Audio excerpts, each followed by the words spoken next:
Në një mbrëmje të qetë, halifi Omer ibn el-Hattab, një nga udhëheqësit më të drejtë të historisë islame, po ecte nëpër rrugët e Medinës për të parë gjendjen e popullit të tij, pa u treguar kush ishte.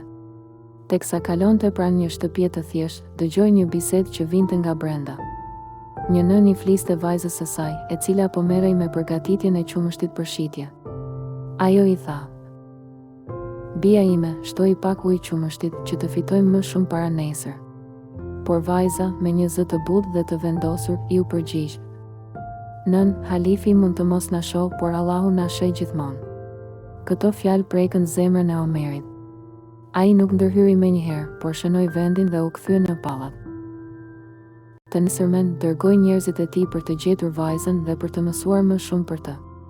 Kur u sigurua për ndershmërinë, devotshmërinë dhe karakterin e saj, Omeri e ftoi vajzën dhe nënën e saj në pallat dhe e martoi vajzën me djalin e tij, Asim.